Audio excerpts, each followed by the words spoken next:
At the end of 2022, Congress passed dozens of changes to retirement law in the Secure Act 2.0. Now, many of these changes won't take effect for many, many years. It's over 300 pages long. So today what we want to talk about is just the changes that will impact retirees and retirement accounts in 2023. The first change to the law that we want to talk about has to do with the age for required minimum distributions.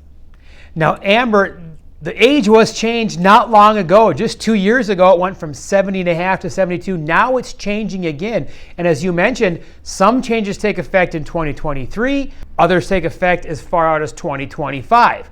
So the easiest way to understand when your RMD is to now look at the year of your birth. So we can see in this chart, Amber, if you were born in 1949 or earlier, your RMD remains at 70 and a half. That was the original.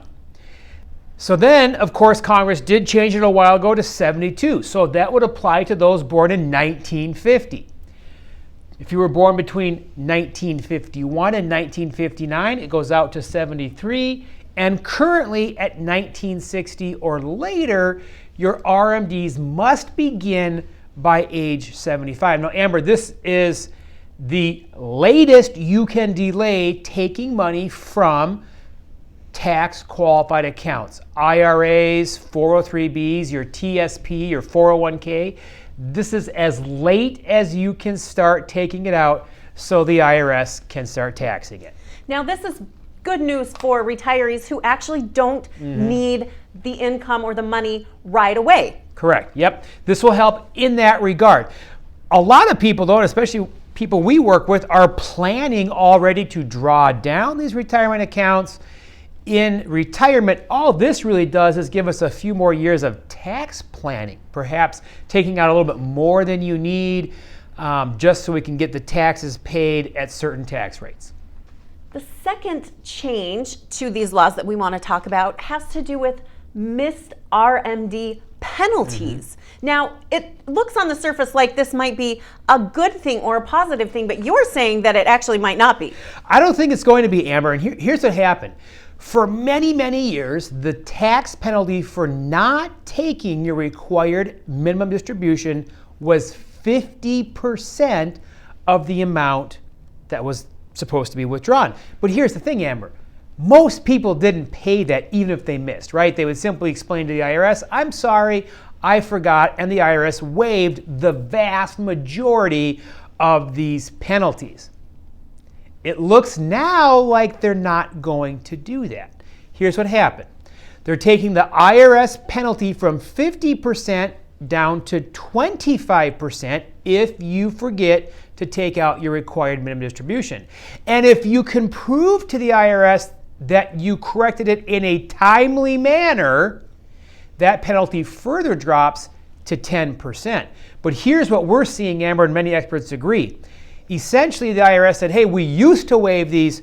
We're not going to waive them anymore. You will be paying a penalty of either 25% or 10% if you miss it. So this is where working with an investment advisor is really great. I mean, at the end of every year, we have an RMD dashboard that we review.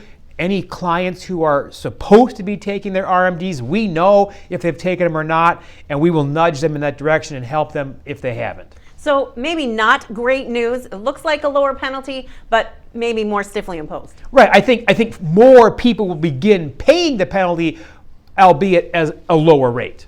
So maybe some good news for Uncle Sam. Yes, I think so. The third change that we want to talk about has to do with expanded exceptions to the 10% early distribution penalty. Now, this is talking about those who take from their retirement accounts before the age of 59 and a half. That's right. So they gave us two important additional exceptions to that penalty. The first is that they have said if anyone is in a disaster area, they can withdraw from the retirement accounts without that 10% penalty. And this is key, Amber, because before it was hit and miss, right? The IRS would say, okay, well, this hurricane qualifies, but this one doesn't. This kind of takes that away and says, no, let's make it a level playing field. virtually anyone who's in these disaster areas can take out money if they need it for, homeowners deductibles and things like that. So that's the first thing. The second thing, which I think we can all agree on is a good move, is those who have been diagnosed with a terminal illness will now be able to withdraw retirement funds before age 59 and a half without penalty.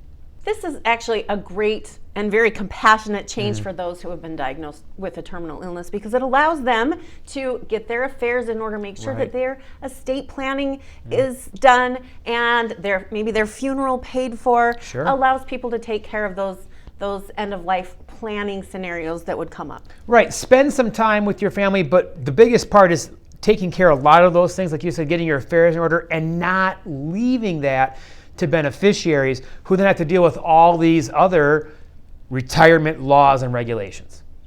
Now, as I mentioned before, Corey, this change to retirement law was over 300 pages long, and not all the changes apply to 2023. So make sure that you are subscribed to this channel so that you can keep up to date on all these changes as they take effect. Yeah, and some of these changes will need IRS guidance, right? Congress says this is what we'd like to see. The IRS says, okay, this is how in reality it's going to be implemented. So as we get these updates, as we pour through this bill, we'll be sure to keep you updated so that you can plan now to make the rest of your life the best of your life. Plan now to retire happy.